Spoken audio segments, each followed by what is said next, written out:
माँ ये दर्द असहनीय है माँ, लेकिन धीरे धीरे शरीर भी सुन्न हो रहा है।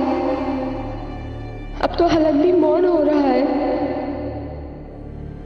एक उम्मीद भी नहीं बची कि कोई मुझे बचाने आएगा। कभी सोचा नहीं था कि ऐसी दर्दनाक मौत मिलेगी मुझे, लेकिन मैं ही क्यों माँ, मैं ही क्यों?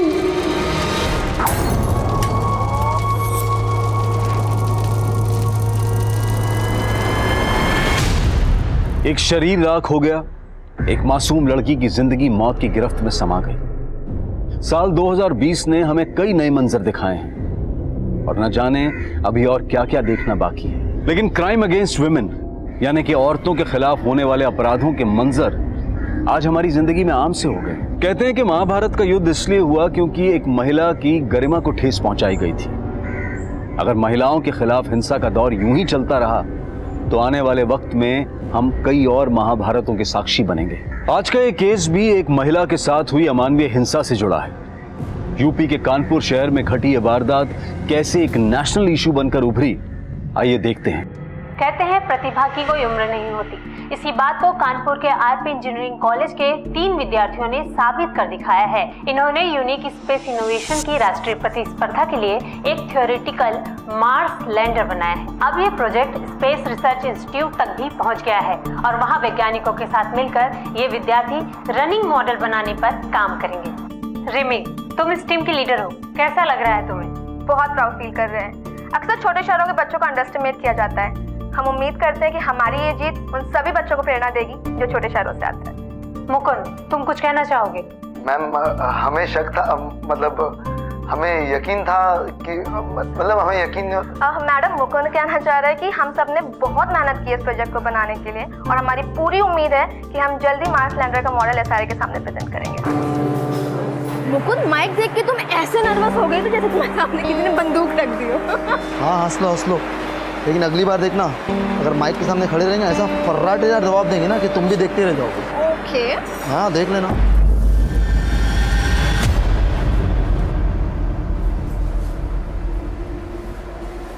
चलो, तुम ही जाओ, तुम्हारा दोस्त है मेरा थोड़ी। हाय। हाय। नहीं, तुम मुकुंद की बात पे ध्यान मत दो। चलो मैं से बात करते हैं। हाँ। रिमी, तुम बिल्कुल फिक्र मत करो। कॉलेज में किसी भी प्रकार के भेदभाव के लिए कोई जगह नहीं है। ओके, मैं किसी न किसी प्रोजेक्ट ग्रुप में नईम के लिए जगह बना लूंगा। Thank you sir. रिमी, जी सर। मैंने कैंपस प्रोजेक्ट में तुम्हारे नाम के लिए रिकमेंडेशन भेजा था। शाम तक कंफर्मेशन आ जाएगी, हो सकता है कल तक गुड न्यूज मिल जाए। Thank you so much sir. हम सच में आपके बिना ये सब कभी नहीं कर पाते। कोई बात नहीं। Thank you. सॉरी, एक्चुअली जल्दी में भूल गया। लोग सही कहते हैं, प्रोफेसर्स एब्सेंट माइंडेड होते हैं। ओके। क्या बात है रिमी, हमारा आइडिया चोरी करके बड़ा नाम बटोरा जा रहा है। ये क्या बदतमीजी है रघु, और कितनी बार बताएं तुम्हें, वो तुम्हारे अकेले का आइडिया नहीं था, टीम का था। हम एक टीम थे, तुम्हें अलग रास्ता चुनना था, तो उसमें हमने कुछ गलत नहीं किया। और उल्टा वो जो तुम गंदी हरकत करने जा रहे थे रिमी, तू भी कोई दूध की धुली भी नहीं है। लड़की होने का अच्छा फायदा उठाना जानती है तू। तुम कहना क्या चाहते हो? अब भोली बनने का नाटक मत कर। किस किस को नहीं फंसाया तूने अपनी खूबसूरती से? मुकुंद नहीं, यहाँ तक कि प्रोफेसर बासु।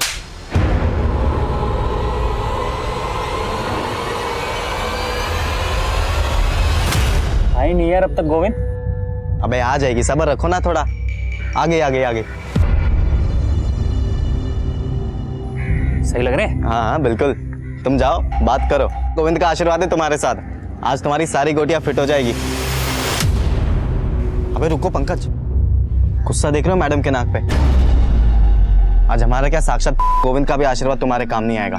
पेशेंस टेस्ट कर लिया यार लड़की ने।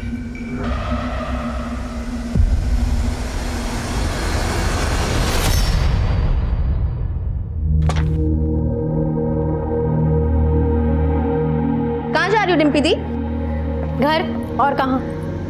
एक ही दिन की तो बात है, कल चलते हैं ना दोनों साथ में। वैसे भी बासु सर ने मेरा कैंपस सिलेक्शन में नाम दिया है, कल तक कंफर्मेशन आ जाएगा, फिर चलेंगे। रिमी, हम अब नहीं रुकने वाले हैं। 1 हफ्ते से तो रुके हुए हैं यहाँ पे। पहले बोल रही थी प्रोजेक्ट हो जाने दो, अब कह रही हो कैंपस सिलेक्शन हो जाने दो। अरे तो इसमें हम क्या करें दी, इतने सारे काम हैं। अब तो तुम क्यों इतनी उतावली हो रही हो? तुम्हारे कहने का मतलब क्या है रिमी? हम जानते हैं कि तुम्हारा नाम अखबार में आया है और तुम्हें 2-3 मेडल भी मिले हैं, लेकिन इसका मतलब ये नहीं है कि तुम्हारा काम इंपॉर्टेंट है और हमारा नहीं। हमने ऐसा कब कहा दीदी? तुम्हारा कहने का मतलब तो यही था ना रिमी। तुम ये बताने की कोशिश कर रही हो कि तुम्हारे पास प्रोजेक्ट है और हमारे पास नहीं। ठीक है, तुमको जो भी समझना है समझो, हमें तुमसे बहस ही नहीं करनी है।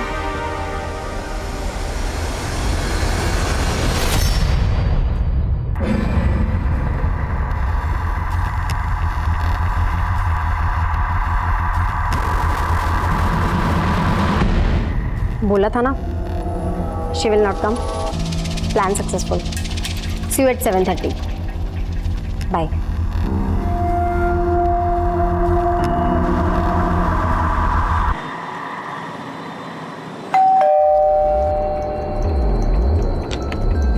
कौन है?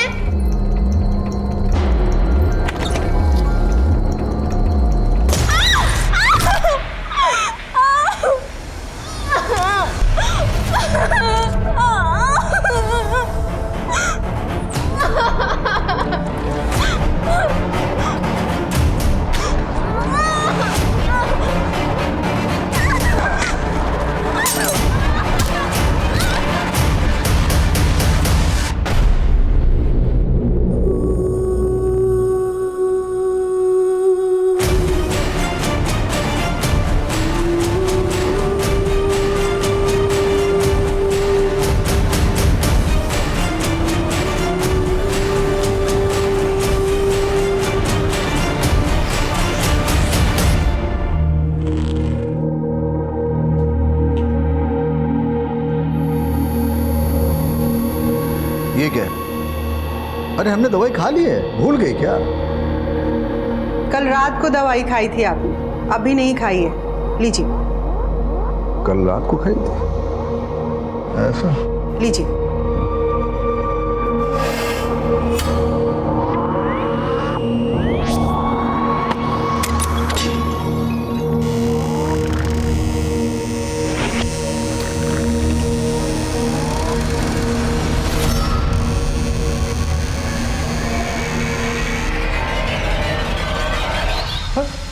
अरे डिम्पी, इतनी रात को बेटा?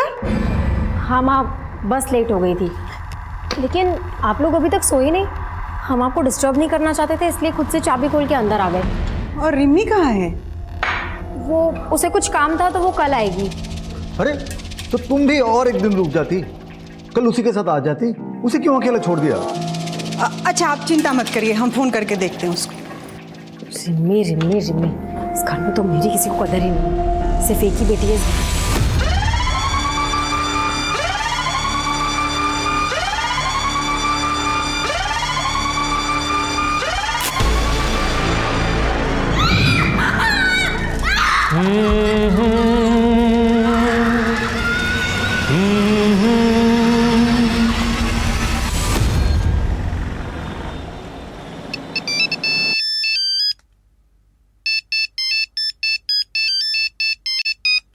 प्रदीप,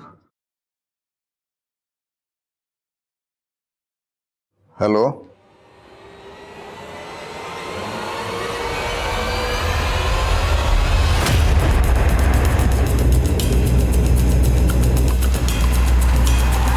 जय हिंद सर, आइए आइए सर। लड़की का नाम रिमी गुप्ता है, उम्र 22 साल, आरके इंजीनियरिंग कॉलेज में पढ़ती थी। लड़की को यहीं पे इस घर में जला के मारा गया है। रिमी अपने बड़ी बहन डिम्पी के साथ यहाँ पे किराए पे रहती थी। फैमिली राजपुर में रहती है, यहाँ पे आने के लिए निकल चुकी है। और सर एक बात है, इसका फोटो अखबार में पिछले हफ्ते आया था, कोई कंपटीशन जीता था इसने। सर अजीब बात है, रिमी के स्टमक और थाइस के बीच की बॉडी को जलाया गया। कातिल का इसके पीछे मोटिव क्या हो सकता है? विक्टिम के सर पे पहले बोतल से वार किया गया होगा, शायद रेप भी हुआ, फिर जलाया गया। पॉसिबल है कि रेप को छुपाने के लिए ये सब किया गया। और सर मोबाइल भी नहीं मिला। अशोक जी। जी सर। कुछ मिला? नहीं सर, बड़ी अजीब बात है सर। ना ही दरवाजे पे ना ही कहीं और घर पे कहीं एक भी फिंगरप्रिंट नहीं मिला है। किलर बहुत शातिर है। हाँ सर, लगता है बहुत ही सावधानी से उसने सारे फिंगरप्रिंट साफ कर दिए।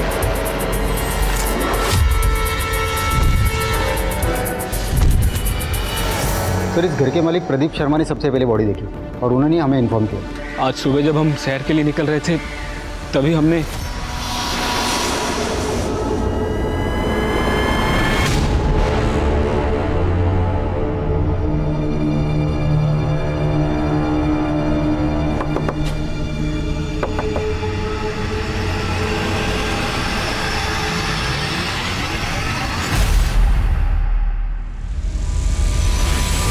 हम कसम से नहीं जानते साहब किसने किया ये सब।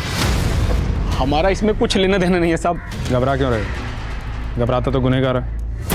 पुलिस, क्या हुआ यहाँ पे? रिमी कहाँ है? रुकिए, आप आगे मत जाइए, रुकिए। अरे तो आप हमें अंदर क्यों नहीं जाने? हाँ, मैं बताता हूँ क्या हुआ, लेकिन आप अंदर नहीं जा सकते। अरे रुकिए, दीजिए ना। रिमी, रिमी,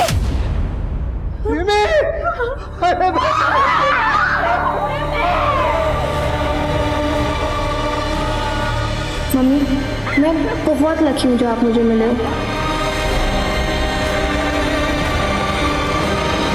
सर, डिम्पी ने बताया रिमी का फोन और लैपटॉप दोनों गायब है। और एक अजीब बात, कबर्ड पूरा खाली है। रिमी के सारे कपड़े गायब है। कपड़े?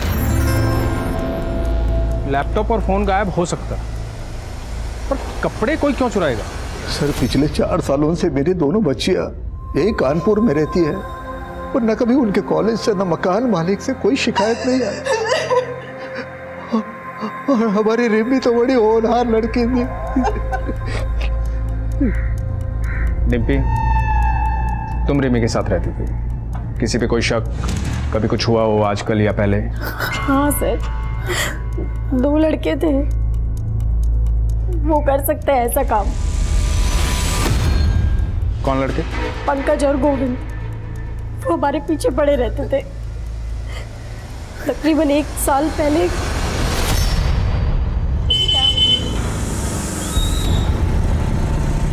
धूप में चलोगी तो ढल जाओगी। चलो हम छोड़ देते हैं। अरे लो, अब तो जगह भी बना दी। दीदी, तुम क्यों सुन रही हो उनकी बकवास? रिमी, इन लोगों के मुंह लग के कोई फायदा नहीं है। अरे मुंह लगाओ तो सही, तभी तो पता चलेगा कितना फायदा है।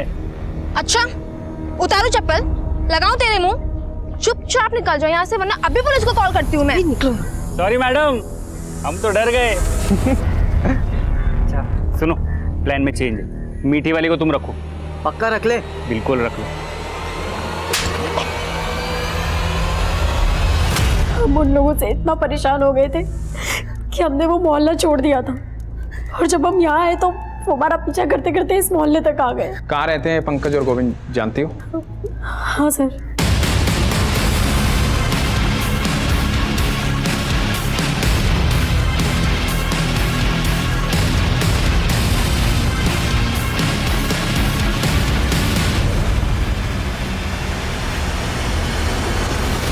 सर, पंकज और गोविंद कुछ देर पहले अपना मकान खाली करके चले गए, लेकिन उनके कोचिंग इंस्टीट्यूट का पता चला है। यहाँ से उनका नेटिव एड्रेस भी पता चला है। कानपुर लखनऊ हाईवे पे उनका गाँव है सर। दोनों को घर से उठा लो और विक्टिम के दोस्तों से पूछताछ करो। सर, ये सब कौन कर सकता है, इसके बारे में तो कुछ नहीं पता। और हमें तो अब तक यकीन नहीं हो रहा कि रिमी हमारे बीच में नहीं है। रिमी जैसी ब्राइट स्टूडेंट मैंने आज तक नहीं देखी। इतनी अच्छी बच्ची के साथ कोई इतना बुरा कैसे कर सकता है? हमें तो कुछ समझ में नहीं आ रहा। सर, रिमी गुप्ता का फोन 2 घंटे पहले कुछ देर के लिए ऑन हुआ था, पर सर अजीब बात यह है कि लोकेशन उसी एरिया का है जहां पर वो रहती थी। क्या? एक काम करो, रिमी के फोन को सर्विलांस पे रखो, जो भी इंफॉर्मेशन आए अपडेट करो। यस सर, रिमी की पोस्टमार्टम रिपोर्ट, उसका रेप हुआ था। बॉडी में डीएनए के ट्रेसेस नहीं मिले, लेकिन सर फेफड़ों में कार्बन के ट्रेसेस मिले। यानी रिमी को जब जलाया गया तब वो जिंदा था। और रिपोर्ट के मुताबिक रिमी की हत्या रात को तकरीबन 9 से 11 के बीच हुई।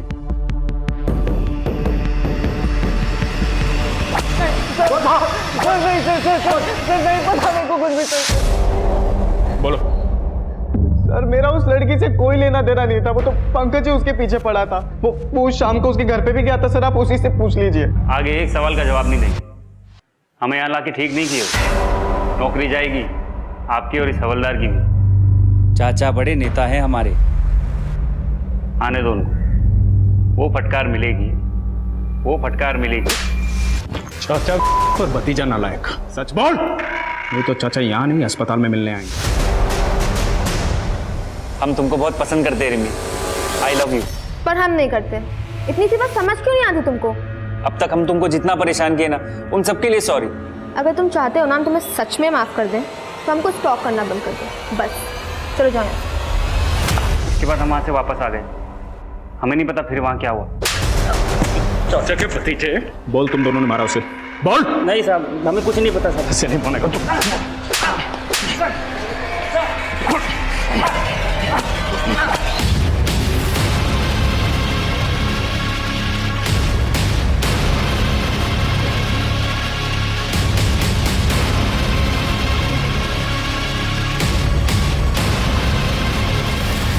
रिमी का फोन फिर से ऑन हुआ है। चल।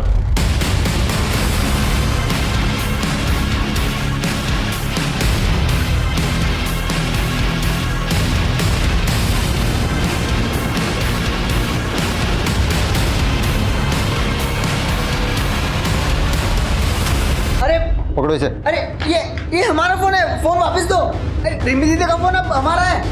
अरे मेरा फोन है। पापा इन्होंने मेरा फोन ले लिया है, आप इनको बोलो ना। ये मेरा बेटा दिमाग से थोड़ा कमजोर है, प्लीज इसे छोड़ दीजिए। ये रिमी का फोन आपके बेटे के पास कैसे आया? सर, आदित्य को मोबाइल फोन चोरी करके इकट्ठा करने की आदत थी, और उस दिन पापा रिमी दीदी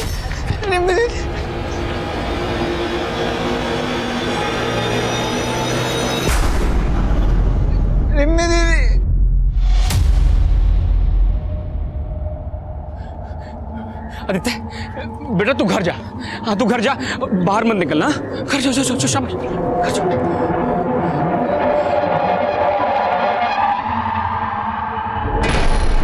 आदित्य, आप रिमी को जानते हो? रिमी दीदी? हाँ रिमी दीदी। क्या किया आपने उनके साथ?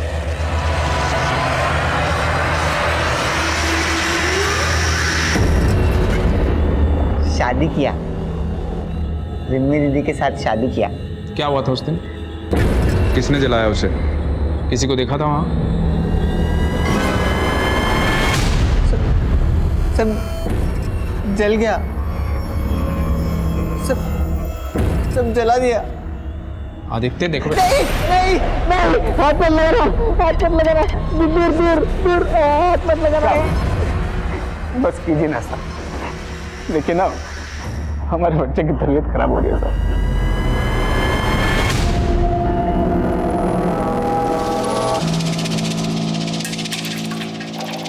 सर, आदित्य के पास हमें जितने भी मोबाइल मिले सब चोरी के थे। उसके पड़ोसी ने बताया कि पिछले 5 सालों में उनके घरों से कई मोबाइल चोरी हो गए। हम ये पता लगाने की कोशिश कर रहे हैं कि कौन सा मोबाइल किसका है। रिमी का फ़ोन अनलॉक हुआ? नहीं सर, हमने IT डिपार्टमेंट को बोला है। सर, आदित्य का फ़ोन स्कैन किया हमने, उसमें रिमी और डिम्पी के कई सारे फोटोज और वीडियोज़ है जो चुपके से ली गई है। ये वीडियो रिमी की मौत के 1 दिन पहले का वीडियो है। पापा इतनी जल्दी शादी क्यों करनी है? एक बार डिम्पी दी का ग्रेजुएशन हो जाने दीजिए, उसके बाद शादी की बात कर लीजिएगा। अरे 21वें साल में ग्रेजुएशन हो जाती है सबकी। तेरी दीदी जो है कुछ महीनों में 25 की हो जाएगी। अब तक ग्रेजुएशन नहीं हुआ उसका, अब कब तक पढ़ती रहेगी? आपने अपने बयान में लिखवाया था कि आप रिमी से 2 हफ्ते पहले मिले थे। ये वीडियो रिमी की हत्या से 1 दिन पहले का है। मतलब आप कहना क्या चाहते हैं? मतलब आप हम पर शक कर रहे हैं? देखिए हम भी पुलिस में थे। आपको ये कहना कि हम ही ने हमारी बेटी को, देखिए हम 2 हफ्ते पहले मिले थे रिमी से। झूठ मत बोलिए इंद्रजीत जी, सबूत है हमारे पास। क्या सबूत है? ये क्या सबूत दिखा रहे हैं? हम जो बोल, हम झूठ बोल रहे हैं क्या? बताइए। 1 मिनट सर, हमारे पापा अल्जाइमर के पेशेंट हैं, वो अक्सर चीज़ों को भूल जाते हैं। अरे हमने दवाई खा ली है, भूल गई क्या? कल रात को दवाई खाई थी आपने, अभी नहीं खाई है। इसी बीमारी के चलते पुलिस डिपार्टमेंट ने उन्हें जल्दी रिटायर करा था। वो झूठ नहीं बोल रहे, वो इस घटना को भूल चुके हैं। ठीक है। इंद्रजीत, आदित्य और प्रदीप, और वो दोनों लड़के गोविंद और पंकज, इन सब के काले चिट्ठे निकालो, कातिल इनमें से कोई है। सर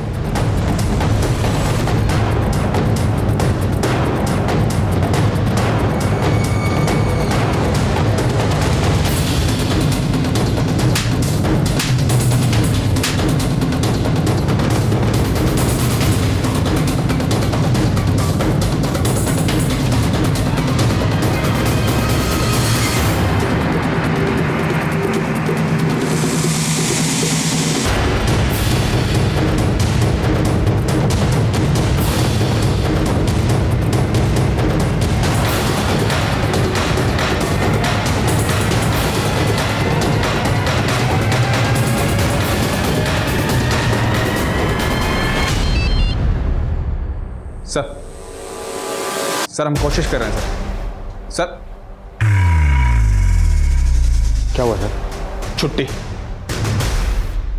पे जा रहा हूं। 6 महीने तक रिमी गुप्ता का केस अखबारों की सुर्खियां बटोरता रहा, लेकिन पुलिस कातिल तक नहीं पहुंच पाई। अब पुलिस की क्षमता पर सवाल उठने लगे थे। हालात की गंभीरता को देखते हुए सीनियर ऑफिसर्स ने इस केस को एक स्पेशल इन्वेस्टिगेटिंग डिपार्टमेंट को सौंपने का फैसला लिया। पहली टीम के मुताबिक रिमी घर में अकेली थी और उसके सर पर किसी ने बियर की बोतल से हमला किया। उसके बाद उसका रेप किया गया और रेप करने के बाद उसे जिंदा जला दिया। अगर ये केस हमें पहले ही मिल जाता तो शायद कुछ हाथ भी लगता। अभी तो वक्त भी बहुत हो चुका है सर। आई थिंक कोई भी कॉन्क्लूसिव एविडेंस मिलना बहुत मुश्किल होगा। हाँ ना धीरज, 6 महीने गुजर चुके हैं और हमारे सामने सस्पेक्ट की लंबी लिस्ट है। काम मुश्किल जरूर है और नामुमकिन है। सर रिमी के पिता खुद एक रिटायर्ड पुलिस ऑफिसर और सस्पेक्ट लिस्ट में है। आपको क्या लगता है सर, क्या एक पिता अपनी बेटी को? हमने ऐसे कितने केसेस देखे हैं जहां पे रिश्तों की मर्यादा को लांघा गया है। और सबसे इंपॉर्टेंट बात, फॉरेंसिक और क्राइम सीन से कोई फिंगरप्रिंट्स नहीं मिले।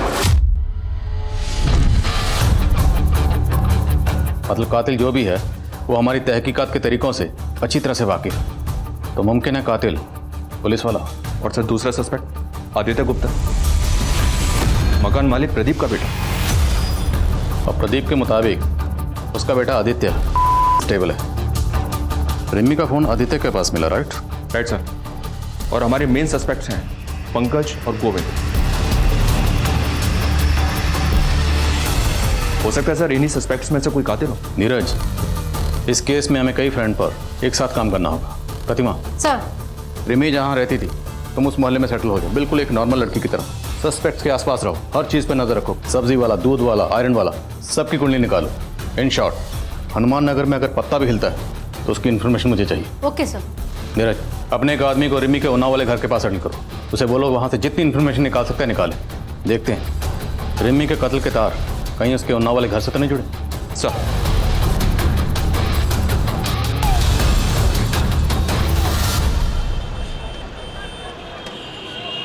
एक पिता अपनी बेटी को सपनों की ऊंची उड़ान उड़ता हुआ देखना चाहता था, लेकिन आज उसकी तस्वीर के सामने बेबस और लाचार खड़ा हुआ है। कभी खुद पुलिस डिपार्टमेंट का हिस्सा रहे इंद्रजीत गुप्ता आज अपनी बेटी को ही न्याय दिलाने के लिए दर दर भटक रहे हैं।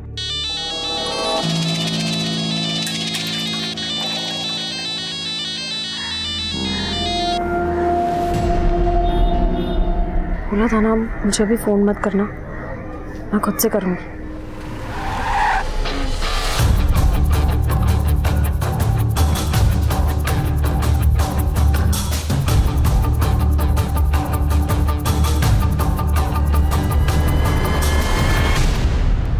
सर हम कौन सी नई बात बताए अब आपको? जो कुछ भी हमें मालूम था सब तो बता दिया। फिर भी कोई ऐसी बात जो आप लोग बताना भूल गए हो? कुछ भी, कोई भी छोटी बड़ी बात रिमी से जुड़ी हुई? सर, आदित्य हमारे लैंडलॉर्ड का बेटा अक्सर अजीब हरकतें किया करता था।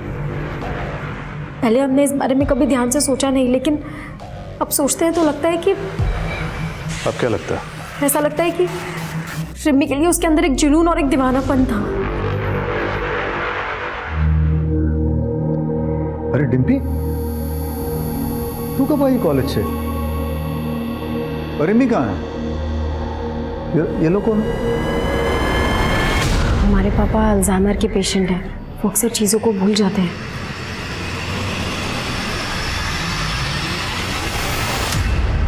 अब हम क्या बताएं साहब कि हमारा बेटा आदित्य कहाँ चला गया। पुलिस में भी कंप्लेन लिखवाई है, लेकिन पुलिस भी उसको ढूंढ नहीं पा रही। चला गया मतलब?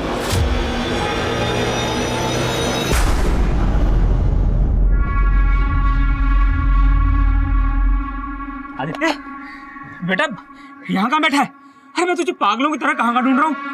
चल चल घर चल। नहीं, हमको घर नहीं आना। क्यों? क्या हुआ? हमको डर लगता है। ओह, हम भी जल गए तो? नहीं, हम भी आएंगे। नहीं नहीं नहीं नहीं, कुछ नहीं, मैं हूं ना, मैं हूं। नहीं नहीं कुछ नहीं, नहीं, हमको नहीं आना, हमको घर नहीं आना। नहीं नहीं, हमको घर नहीं आना। नहीं आदित्य, पता नहीं साहब, पूरा 1 महीना हो गया, पता नहीं किस हालत में होगा मेरा बच्चा। कहीं ऐसा तो नहीं कि प्रदीप ने खुद ही अपने बेटे आदित्य को कहीं छुपा दिया ताकि हमसे बचा सके उसे? ऐसा लगता तो नहीं है सर। 1 महीने पहले पुलिस कंप्लेन दर्ज करवाई थी उसने। आदित्य के पीछे खबरों को लगाओ। जी सर, मैंने इंद्रजीत की फैमिली के सभी मेंबर्स की कॉल डिटेल्स निकालने के लिए भी कह दिया। हो सकता है सर कोई पारिवारिक दुश्मनी का मामला हो, जवान लड़की थी, कोई प्यार व्यार का चक्कर हो।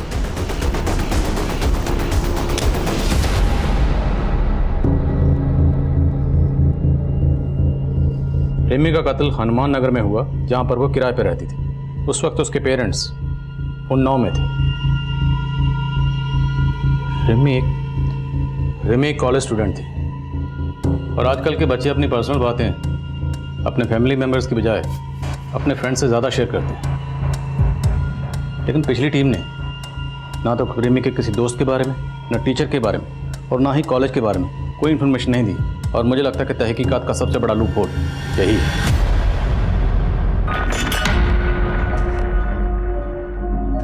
रिमी पूरे कॉलेज में बहुत फेमस लड़की थी, और मैकेनिक्स में अकेली लड़की थी वो। स्टार्टिंग में सबने उसका बहुत मजाक उड़ाया, लेकिन फिर जब हमारा प्रोजेक्ट मार्स लैंडर रिसर्च के लिए फाइनल हुआ, तब सबकी बोलती बंद हो गई। मुकुंद, क्या कॉलेज में कोई ऐसा है जो रिमी की सक्सेस से जलता था? सर, रघु।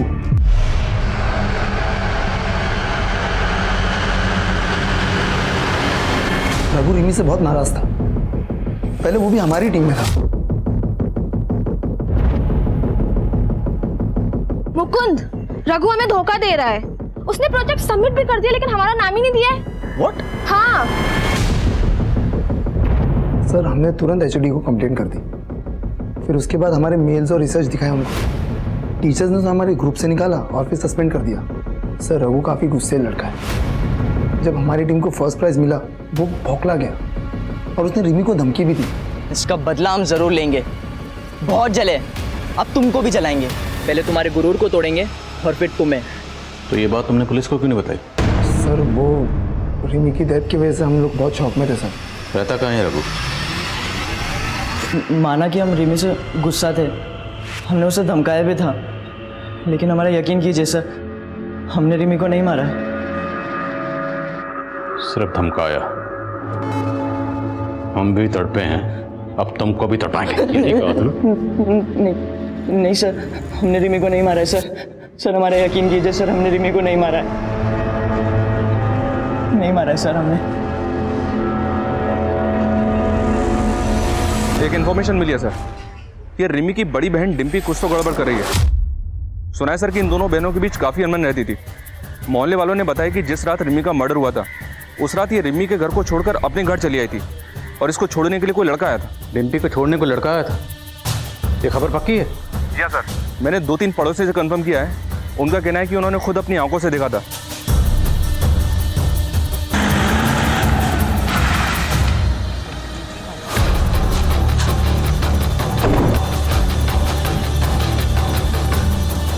डिम्पी, झूठ मत बोलना। कत्ल की रात तुम किस लड़के के साथ थे? सब हम किसी लड़के के साथ नहीं थे। हम तो सीधा कानपुर से बस लेके अपने घर आए हैं। लगता है तुम्हें भी अपने पापा की तरह भूलने की आदत हो गई। लेकिन एक बात याद रखना, जितना ज्यादा झूठ बोलोगी उतना ज्यादा फंसोगी। सर, हम उस रात अपने बॉयफ्रेंड नील के साथ थे। कानपुर से कितने बजे निकले? शाम को 7 बजे। घर कितने बजे पहुंचे? करीबन 12 बजे। तुम्हारी बहन रिमी का कत्ल हुआ 9 से 11 के बीच। इस बीच कहाँ थे?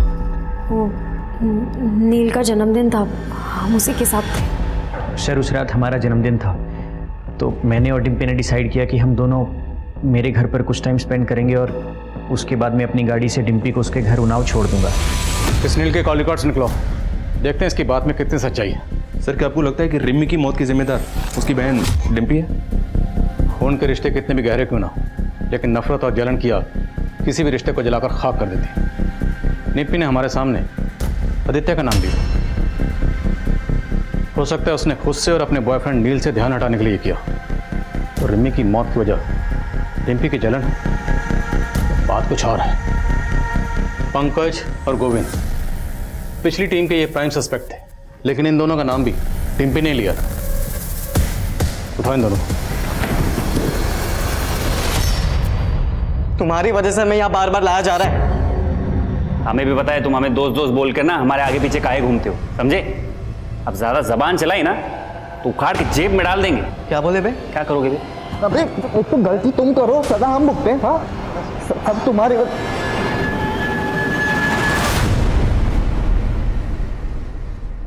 ये नौटंकी बंद करो और ये बताओ कि रिमी को क्यों मारा? सर हम इतने महीने से एक ही बात कह रहे कि हम बेकसूर हैं, हमने इस सब में कुछ भी नहीं किया। एक बात अच्छी तरह से समझ लो, तुम लोगों को तब तक चैन की सांस नहीं मिलेगी जब तक कातिल पकड़ा नहीं जाता। इसलिए सोचो, अच्छी तरह से सोचो। सर एक लंबा सा लड़का था जिसका रिमी के घर पे आना जाना लगा रहता था हमेशा, और सर जिस दिन ये सब कुछ उस दिन शाम को भी आया था वो।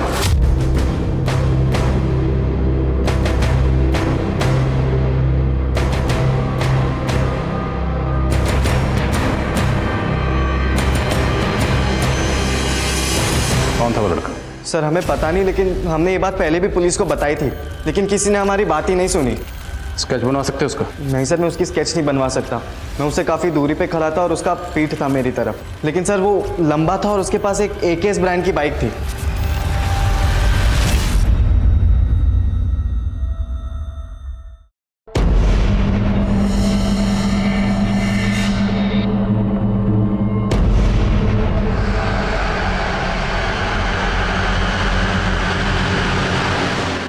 संदिग्धों की लंबी लिस्ट में एक और व्यक्ति शामिल हो गया था, जिसका ना तो कोई नाम था और ना ही कोई चेहरा, लेकिन पुलिस पूरी शिद्दत के साथ हर नए उभरते एंगल को टटोल रही थी। एक तरफ पुलिस एक एक कड़ी जोड़ रही थी और वहीं दूसरी तरफ रिमी के परिवार वाले धीरे धीरे अंदर ही अंदर टूटते जा रहे थे। पापा थोड़ा सा खाना खा लीजिए। नहीं खाना है हमें। तुम अगर रिमी को अकेला नहीं छोड़ के आती तो आज ये सब कुछ नहीं होता, लेकिन इसे आके उस लड़के के साथ आवारागर्दी जो करनी थी, छोड़ा ये हमारी रिमी को अकेला। इसी की वजह से हुआ है सब कुछ, इसी की वजह से। वो खाना खिला रही है हमें।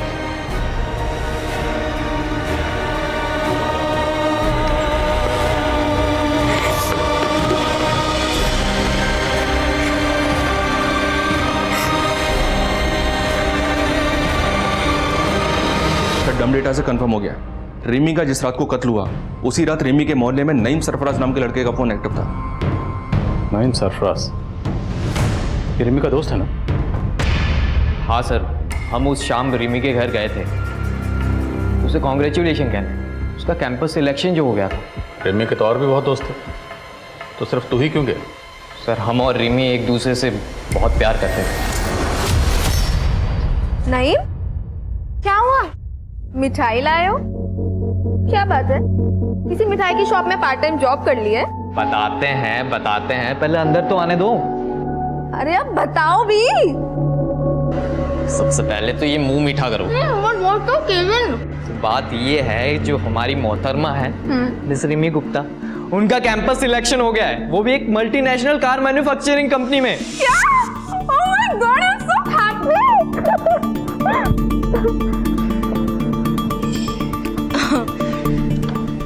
थैंक यू बताने के लिए। चलो अभी तुम जाओ। सुन बे हीरो, अगर तू और झूठ बोलेगा ना तो यहाँ से नहीं निकल पाएगा। अब सच बोलेगा या हम सच बुलवाएं? सर हम सच कह रहे हैं। भाजी ले लो, सब्जी ले लो। बहन जी, हमारे बेटे को काम पे रख लो ना। नहीं नहीं, अब मुझे किसी भी काम की जरूरत नहीं है। रख लो बहन जी, पैसे की बहुत जरूरी है। सब ऐसे ही बोलते हैं। मेरे सामने बैठ के रोता था राजू, देखो क्या हुआ, 2 महीने का एडवांस लेकर भाग गया। अरे सीता दीदी, तुम्हें भी कोई बेवकूफ़ बना सकता है, ये बात मैं नहीं मान सकती। मैं भी ऐसा ही सोचती थी कि मुझे कोई नहीं बना सकता है, पर ये राजू बड़ा ही चालाक निकला। कौन है ये महान हस्ती? जरा मुझे भी दर्शन कराओ उस राजू के। अरे 8-10 महीने पहले रहने आती ना, तो उस कमीने राजू के दर्शन करा देती मैं तुमको। मतलब 8-10 महीने पहले वो भाग गया? नहीं नहीं, ये कोई 6-7 महीने पहले चला गया था। बड़ा ही लड़कीबाज था।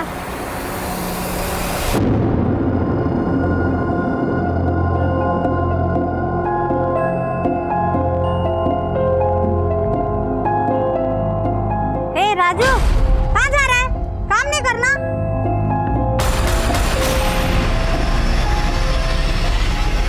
भले ही दावे के साथ कुछ नहीं कहा जा सकता, लेकिन धीरज, फिर भी इस लीड को इग्नोर नहीं कर सकते। लेकिन सर, इस आदमी के बारे में हमें और कुछ नहीं पता है। ना कोई नंबर है, ना कोई एड्रेस है। डमडेटा के डिटेल्स में भी किसी भी प्रोफाइल से मैच नहीं करता।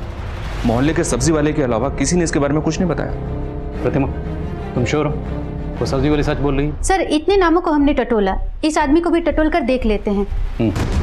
एक काम करो, कत्ल के 7 दिन पहले का डमडाटा निकालो, उसमें जितने भी प्रोफाइल्स हैं सारे प्रोफाइल से स्केच मैच करो, शायद कुछ मिल जाए। और मोहल्ले में भी सबको ये स्केच दिखाओ, शायद कोई क्लू मिले।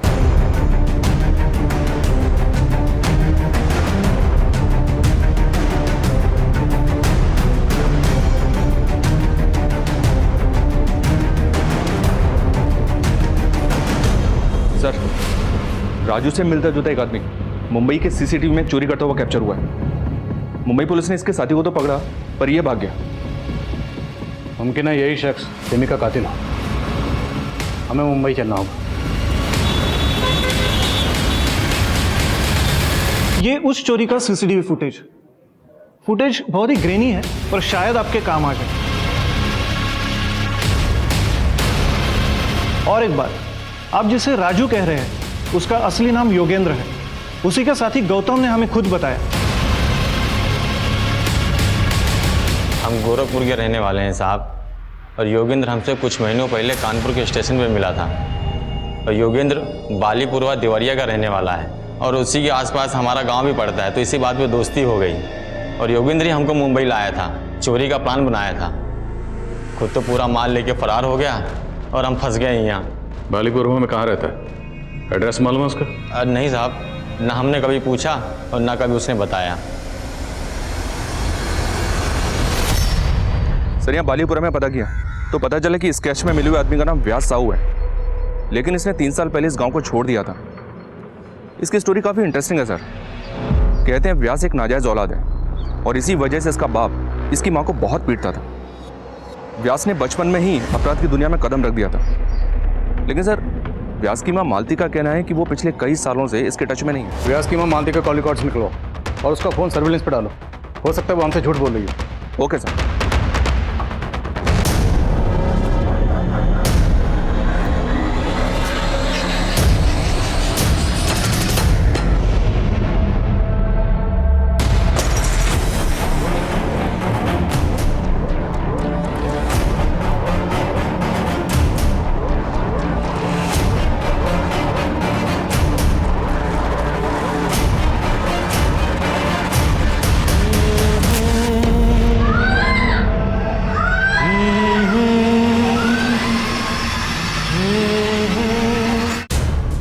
सर, व्यास की माँ मालती को लखनऊ से एक नंबर से 3 बार कॉल आया है। ये खबर पढ़ो। 2 दिन पहले लखनऊ में स्वाति नाम की लड़की का रेप किया गया, बिल्कुल वैसे ही जैसे रिमी का हुआ। पहले रेप, फिर जलाया गया, और जलाने के बाद रेपिस्ट लड़की के कपड़े अपने साथ में ले गए। यानी कि योगेंद्र उर्फ राजू उर्फ व्यास शायद इस वक्त लखनऊ में? करेक्ट। लखनऊ पुलिस से कांटेक्ट करो, इससे पहले वो वहाँ से फरार हो। हमें से पकड़ना।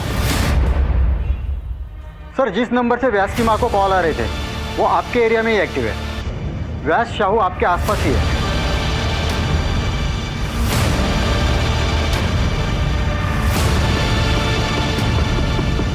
सर, वो आ रहा है।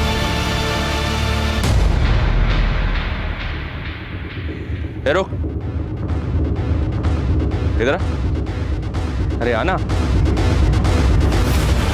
रुक।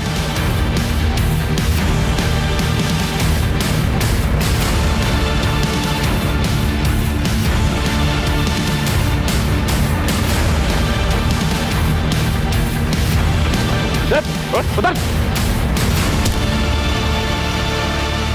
राजू उर्फ योगेंद्र उर्फ व्यास साहू, बहुत शौक है ना तुझे लोगों को तड़पाने का, अब तू तड़पेगा।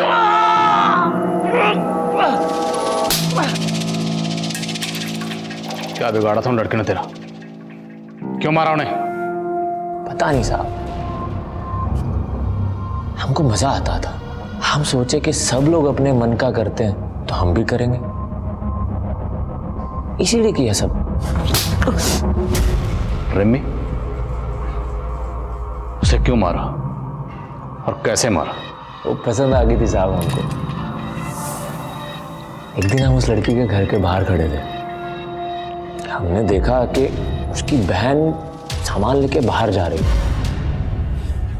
चले गए साहब उसके घर में। कौन है?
तहकीकात कर रही थी साहब, तो हम कुछ दिन के बाद की ट्रेन पकड़ के मुंबई पहुंच गए। तो कानपुर स्टेशन पे हमारी मुलाकात हुई गौतम से। हम दोनों ने मिलकर खूब चोरियां की साहब। तो जो कीमती सामान चुराता था उसका क्या करता था? वो तो हम लोकल चोर बाजार में बेच देते थे साहब। और वो लड़कियों के कपड़े वो क्यों चुराता था?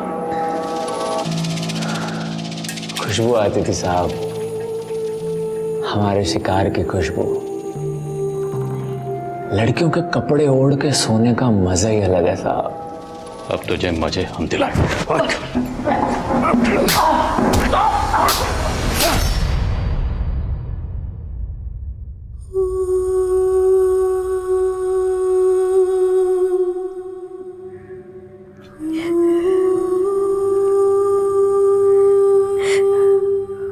मुझे माफ कर दीजिए पापा।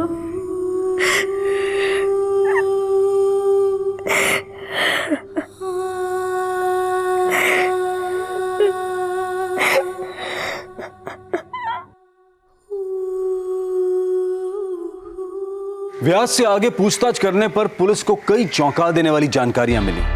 व्यास ने अलग अलग शहरों में 10 लड़कियों का बलात्कार और कत्ल किया था। उसके घर से तकरीबन 200 लड़कियों की ड्रेसेस बरामद हुई। व्यास की मानसिक स्थिति की भी जांच करवाई जा रही है। आदित्य के पास रिमी का फोन कहां से आया, यह भी एक राज बना हुआ था। पुलिस का अनुमान था कि शायद भागते वक्त कातिल के हाथों से फोन गिर गया होगा और आदित्य ने आदतवश उसे उठा लिया होगा। रिमी जैसी होनहार लड़की के साथ जो हुआ वो काफी अफसोसजनक है।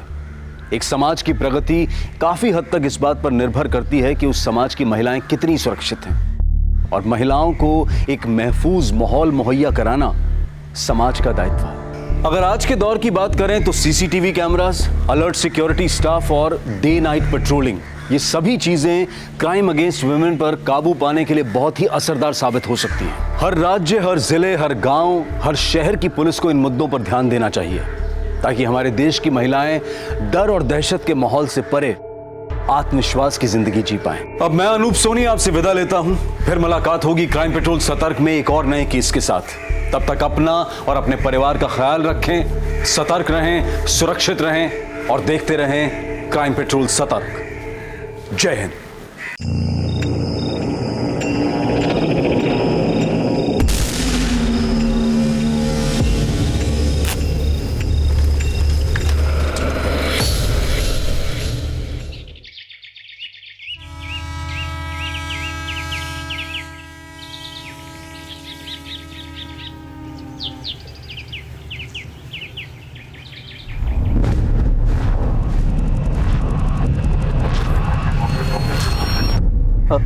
Hello police station. तो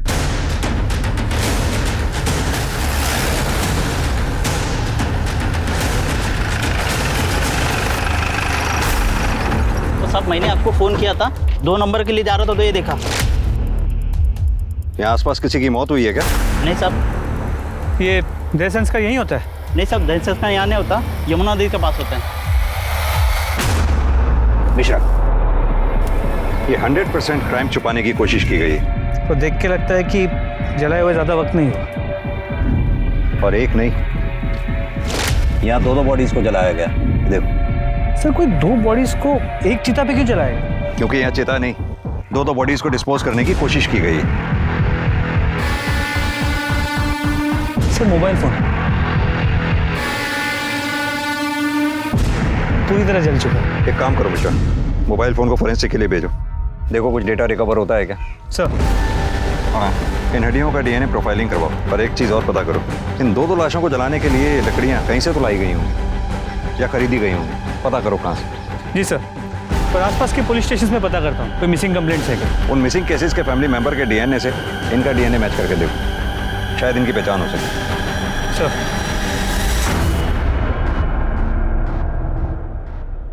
नमस्कार, आदाब। क्राइम पेट्रोल सतर्क के आज के एपिसोड में मैं अनूप सोनी आप सबका स्वागत करता हूं। सोच एक ऐसी चीज है जो हमारे अंदर के इंसान, हमारे व्यक्तित्व का निर्माण करती है। और इंसान की सोच उसके आसपास के माहौल, उसके समाज, उसके संस्कार और उसकी पढ़ाई लिखाई से या तो सकारात्मक या फिर नकारात्मक रूप लेती है। और एक अपराध को अंजाम देने की हिम्मत भी एक सोच से ही आती है। और यह भी एक सोच का ही नतीजा था कि रात के अंधेरे में जंगल के बीचों बीच 2 लोगों को जला दिया गया। एक चिता पर 2 लोगों का दाह संस्कार। सती प्रथा के अलावा ऐसी बात पहले कभी किसी ने नहीं सुनी थी। बात एकदम साफ थी, ये तस्वीर थी एक भयानक अपराध की। आखिर कौन थे ये लोग? कौन था इनका मुजरिम? और इन लाशों को जलाने के पीछे का मकसद क्या था?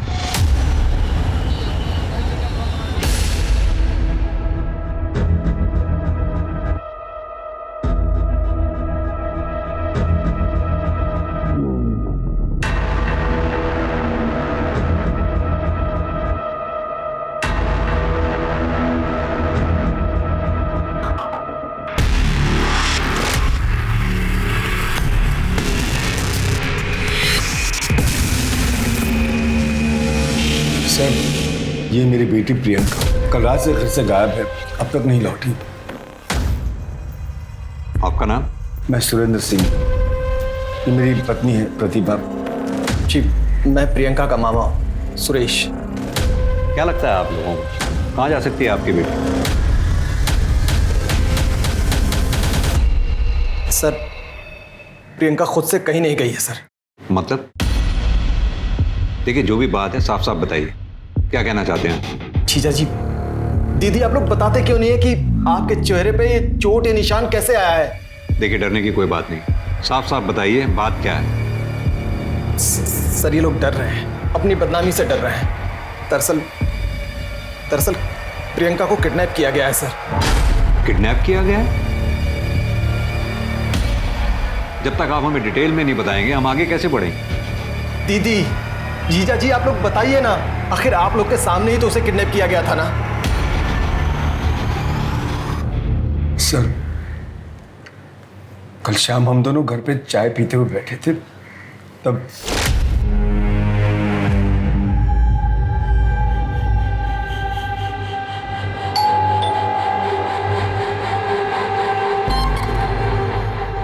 कौन हो तुम? अरे प्रियंका कहाँ है? तुम्हारी हिम्मत कैसे हुई यहाँ आने की? चल जाओ यहाँ से।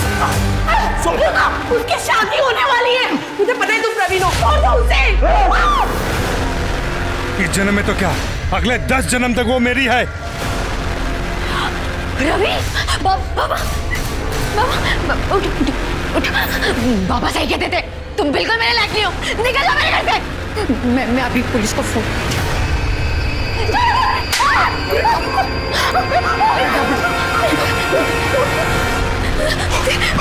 क्या कर रहे हो? प्रवीण छोड़ो!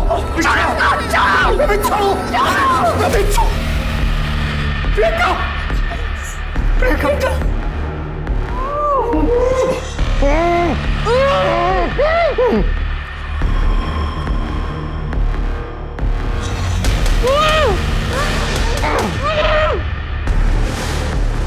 अभी तो जा रहे हैं हम, शादी के बाद लौटेंगे आशीर्वाद लेने के लिए। तब तक आप लोग अपना मन बना लीजिए और हमको अपना दामाद मान लीजिए। हम रात भर उसी हालत में पड़े रहे। सर रात को मैंने दीदी और जीजा जी दोनों को फोन लगाया, दोनों लोग का नंबर स्विच ऑफ आ रहा था।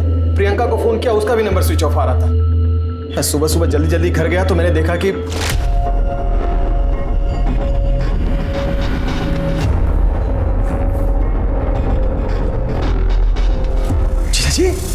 जीजा जी क्या हुआ? दीदी दीदी किसने किया? अरे किसने किया ये सब? प्रियंका कहाँ है? उसके बाद सर मैंने इन लोगों को कन्विंस किया कि चल के पुलिस कंप्लेंट करें। वो लड़का है कौन? सर प्रवीण वर्मा नाम है उसका। सर सोशल मीडिया पर उसकी फोटो है सर। ये आप लोग पूरे यकीन के साथ कह सकते हैं वो मंकी कैप वाला लड़का यही था? कहाँ से? प्रियंका के कॉलेज में एडमिशन के बाद से इस प्रवीण ने उसका जीना हराम कर दिया।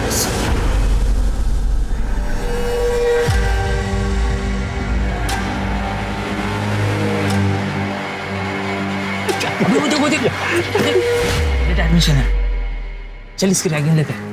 ये चिरकुट चल पीछे, तू जाएगा रैगिंग लेने? मैं जाऊंगा रैगिंग लेने।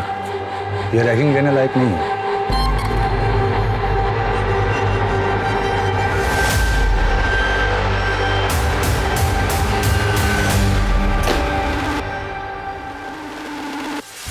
नाम क्या है तुम्हारा? नाम? प्रियंका सिंह। ए सब लोग सुनो रे, इधर इधर ये रहो, इधर फोन कट, इधर आ। अरे इधर आओ ना, शर्माओ मत, मैं मिलवा रहा हूं सबसे। ये प्रियंका सिंह हैं, तुम्हारे भाई प्रवीण वर्मा की गर्लफ्रेंड। पहले तो उस लड़के ने जबरदस्ती मेरी बेटी को अपनी गर्लफ्रेंड बनाया और फिर धीरे धीरे उससे अपने झूठे प्यार में फंसा लिया सर। प्रियंका, तुमसे मैं अभी जो भी कहूं उस बात को बहुत ही सीरियसली लेना।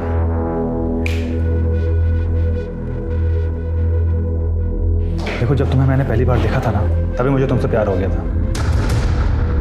मुझे पता है तुम्हें यकीन नहीं हो रहा होगा। ये देखो,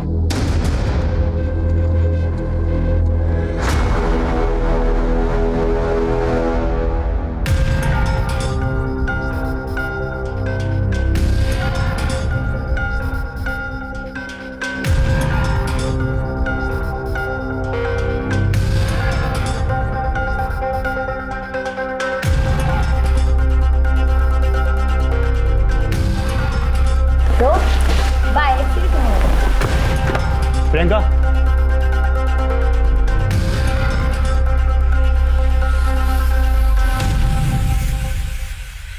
प्रियंका, तू उस लफंगे के साथ? तो अंदर से तुझे बताता हूं मैं, चल अंदर। अब तो तुम्हारा इस गली में नजर भी आया तो तेरी हड्डियां तोड़वा दूंगा। प्रवीण वर्मा की कोई हड्डियां तोड़वाए इस पूरे आगरा में कोई पैदा नहीं हुआ अभी तक। ये ऐसे कैसे बात कर रहा तू? आप प्रियंका के पापा हैं, उसकी देखभाल कीजिए। अगर उसे एक भी खरोंच आई ना तो आप सबको इतनी खरोंचे दूंगा कि जिंदगी भर याद रखोगे। तू हमें सिखाएगा कि हमें प्रियंका को किस तरह रखना है? मैं अच्छी तरह जानता हूं तुम जैसे लोगों को। भोली भाली लड़कियों को पहले फंसाते हो फिर उनके साथ। प्यार करता हूं मैं प्रियंका से, शादी करना चाहता हूं। अब आप लोग को बता दिया ना, शादी की तैयारियां शुरू कीजिए। और अगर किसी भी चीज की जरूरत पड़े ना तो दामाद समझकर हक से मांग लेना। चलते हैं, पाई लग।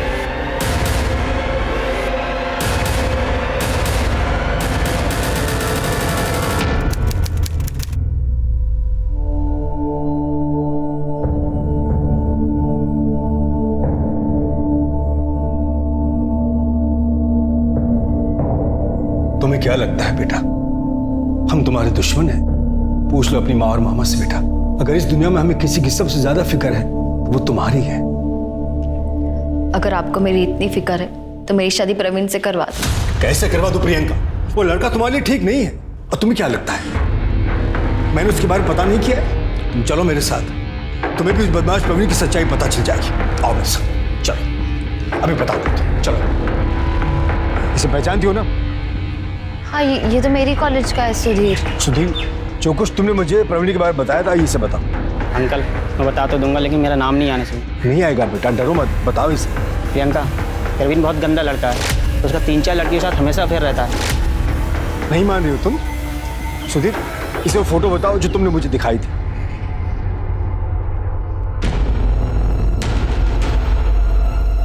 देख ली प्रवीण की सच्चाई? हो गया विश्वास? अब तो जो मैं कहूंगा वो मानोगी ना तुम?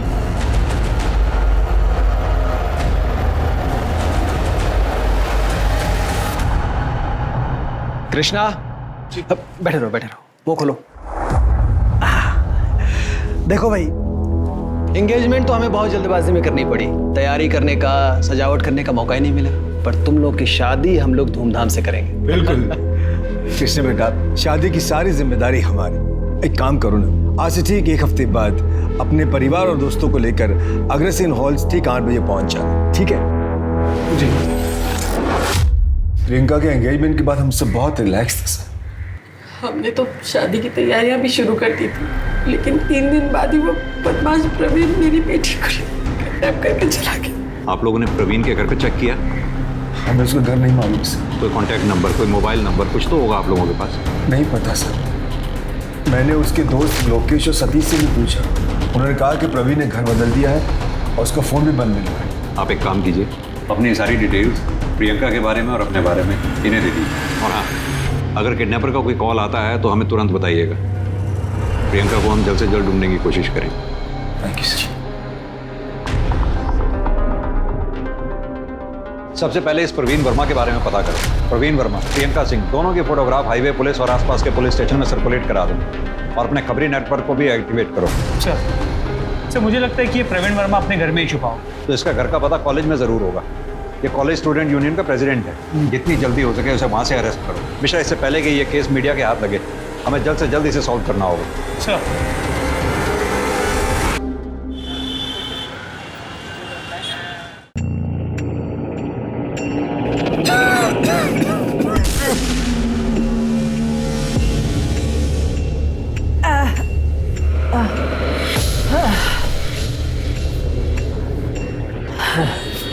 बेटा, तुम जाओ, मैं तुमको कॉल करता हूँ।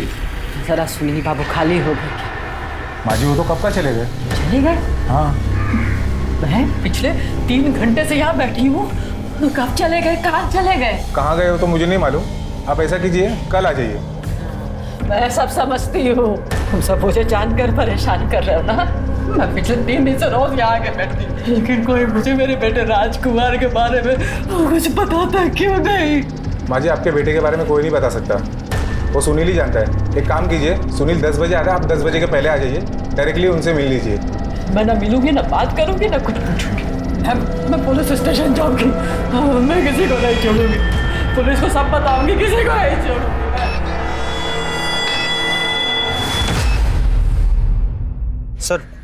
सर, ये रहा प्रवीण का नया एड्रेस।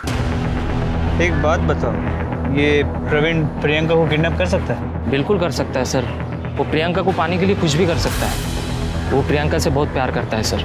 इस प्रवीण का प्रियंका के अलावा किसी और के साथ कोई चक्कर, कोई अफेयर? सर, प्रियंका के मिलने के पहले प्रवीण अलग ही लड़का था, बहुत सारे अफेयर्स थे उसके।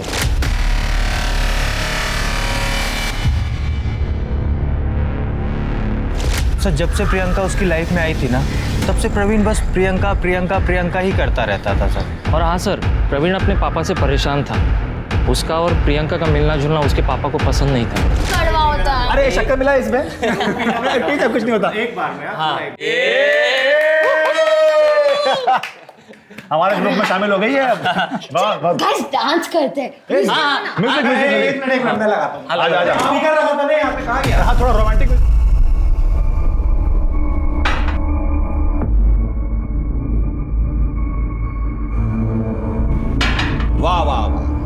बस दारू और लड़कीबाजी करते रहो तुम।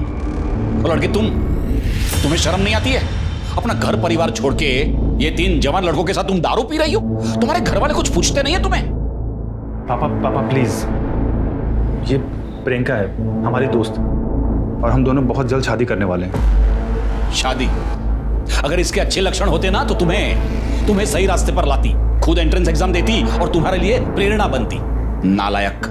पापा, अगर आप प्रियंका की इज्जत नहीं करोगे तो जब ये बहू बन के इस घर में आएगी तो फिर आपकी इज्जत कैसे करेगी? ये लफंगी हमारे खानदान की बहू बनेगी। इसे हमारे खानदान की बहू बनाने से पहले मैं तुम दोनों को जिंदा जला दूंगा। ठीक है। तुम्हारा कहने का मतलब है कि बाप बेटा दोनों ही शॉर्ट टेम्पर्ड है। बेटा लड़की से प्यार करता है और बाप उस लड़की से नफरत। सर, अक्सर देखा जाएगा तो बाप अपने बेटे के प्यार में घुटने टेक देता है, मगर बेटी हो तो बात अलग है। मिश्रा, एक काम करो, प्रवीण के घर जाओ, पता करो वहां प्रियंका है या नहीं। सर।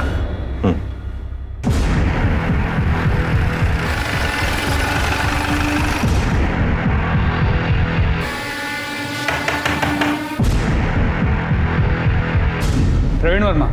हाँ, वो मेरा बेटा है। क्यों? कहाँ छुपा के रखा है उसे? सिंह घर की तरह चलो। रुकिए सर, मेरी बात सुनिए सर। क्या हुआ क्या है? लेकिन उसने प्रियंका सिंह को किडनैप किया है। क्या बात कर रहे हैं सर? कल रात 10 बजे से वो खुद गायब है। गायब नहीं, फरार है, वो भी प्रियंका सिंह को साथ लेकर। फरार? सर, तो उसने मुझे बताया होता ना। 18 घंटे से उससे बातचीत नहीं हुई है सर। उसका फोन भी बंद आ रहा है। तुम ऐसे नहीं मानोगे। सिंह, पुलिस स्टेशन लेके चलो। माजी रुकिए। कहाँ जा रही हैं? मैं सुनील प्रसाद। माफ कीजिए, मेरे आदमी ने आपको परेशान किया। मेरे बेटा राज। मैं सब बताता हूँ, बैठिए मेरे साथ, चलिए मेरे साथ बैठिए। सर, आप लोग मुझे यहाँ क्यों लेके आए? मैं तो खुद अपने बेटे को लेके परेशान हूँ। कितने घंटे हो गए, उसका कुछ अता पता नहीं है। पता होगा भी तो भी थोड़ा ना बताएंगे आप। आखिर बेटे का सवाल जो ठहरा। वैसे एक बात बता दूं आपको, किसी अपराधी को संरक्षण देना भी एक तरह का अपराध ही है। क्या बोल रहे हैं सर आप? सबसे पहले तो आप मेरे बेटे की मिसिंग कंप्लेंट लिखिए। अच्छा, अब थाने में आके आपको अपने बेटे की मिसिंग कंप्लेंट लिखवानी याद आ गई। अब तक क्यों नहीं लिखवाई थी आप? आप ही लोग बोलते हैं ना कि 24 घंटा राह देखनी चाहिए। मैं 24 घंटे कंप्लीट होने की राह देख रहा था। हेलो, ठीक है, मैं आता हूँ। सर, एक मिनट। जंगल में जिन 2 लाशों के अवशेष मिले थे, उनकी सेक्स डिटर्मिनेशन है। एक बॉडी मेल है, एक फीमेल। तो मतलब फीमेल प्रियंका सिंह और मेल प्रवीण वर्मा हो सकते हैं। दीपेंद्र जी, आज सुबह जंगल से हमें 2 जली हुई लाशों के अवशेष मिले, जिसमें एक मेल है, एक फीमेल। हमें शक है कि वो प्रियंका और प्रवीण की ही बॉडी। क्या बात कर रहे हैं सर आप ये कहना चाहते हैं कि प्रियंका को और मेरे बेटे को मारकर किसी ने जला दिया? किसी ने नहीं, आपने। क्योंकि आपको प्रियंका पसंद नहीं थी। पसंद नहीं थी तो क्या हुआ सर? मैं उसे मार डालूंगा सर। मैं अपने बेटे को मार डालूंगा। क्या अनाप शनाप बक रहे हैं सर आप? अनाप शनाप नहीं, बात बड़ी सिंपल है। जब आपका बेटा प्रवीण प्रियंका को अगवा करके घर लेके आया तो आपको गुस्सा आया, उन दोनों को आपने मार डाला, और अब हमारे यहाँ आकर अपने बेटे के गायब होने का नाटक कर रहे हैं। कल रात कहाँ थे आप? घर पर था। आप जंगल में नहीं गए थे? नहीं, गया था, लेकिन किसी ने मुझे करीबन 3 बजे फोन करके वहां बुलाया था। हेलो। दीपेंद्र वर्मा, तुम्हारी जान बसती है तुम्हारे बेटे प्रवीण वर्मा में, और उसकी जान बसती है प्रियंका सिंह में। सही कहा ना मैंने? कौन बोल रहा है? क्या चाहते क्या हो तुम? मेरी बात ध्यान से सुनो और चुपचाप सिकंदरा के जंगल में आ जाओ, वहीं सब पता चल जाएगा तुम्हें। हेलो।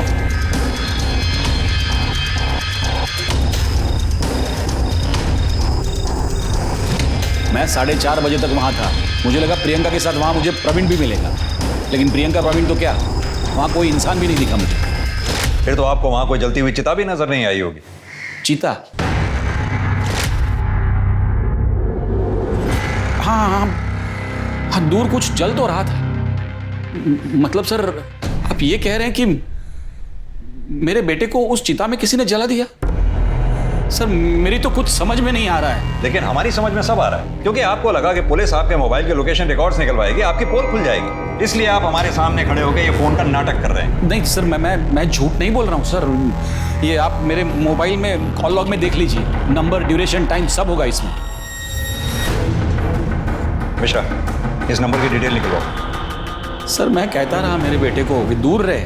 जब से ये लड़की प्रियंका मेरे बेटे के जीवन में आई है ना, उसके जीवन में ग्रहण लग गया है सर। कहना क्या चाहते हैं? सर मैं आपको प्रियंका की पूरी कहानी सुनाता हूँ।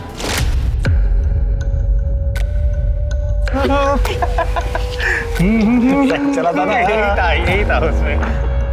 उसके बाद फिर क्या बोलता है वो कुछ बोलता है ना, क्या था उसका? तुम प्रवीण वर्मा हो? हाँ जी। स्टूडेंट यूनियन के प्रेसिडेंट हो? हाँ, कुछ काम था आपको? वो क्या है ना, मुझे बाहर कुछ सीनियर्स मिल गए थे और उन्होंने चैलेंज किया था तुमको किस करने का। बाय। क्या कर रही थी? लाइव मर गई तो। आपके कॉलेज में रैगिंग होती है प्रिंसिपल साहब, और रैगिंग में स्टूडेंट यूनियन के प्रेसिडेंट को किस करने को कहा जाता है। आप ही बताइए, ऐसे माहौल में मेरी बेटी सेफ कैसे रह सकती है? ये क्या हो रहा है? परवीन सच सच बताओ कि ये सच है? I am sorry sir. Sir मैं मानता हूँ मेरी गलती है, लेकिन सर मैं इसके लिए अंकल से और प्रियंका से माफी मांग चुका हूँ। माफी मांगने से क्या होगा? मुझे एक्शन चाहिए सर। अब अभी कभी इस लड़के को 7 दिन के लिए सस्पेंड कर दीजिए, वरना मैं प्रेस में जाऊंगा सर। और आप जानते नहीं आगरा शहर में मेरी कितनी पहचान है। सिंह साहब आप शांत हो जाइए, मैं एक्शन लेता हूँ। प्रवीण तुम्हें 3 दिन के लिए सस्पेंड किया जाता है। लेकिन सर मैं तो इसके लिए माफी मांग। बस मुझे कुछ नहीं सुनना, जा सकते हो तुम।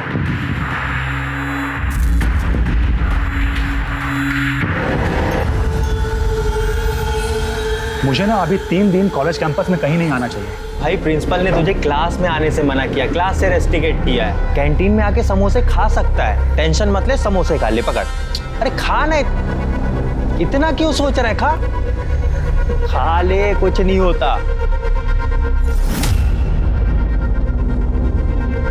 जो भी हो उसके लिए सॉरी। मुझे तुमसे एक बात कहनी थी। तुम्हें देखते ही मुझे तुमसे प्यार हो गया था। I love you. कहीं ये तुम्हारी फिर से कोई नई गेम तो नहीं है?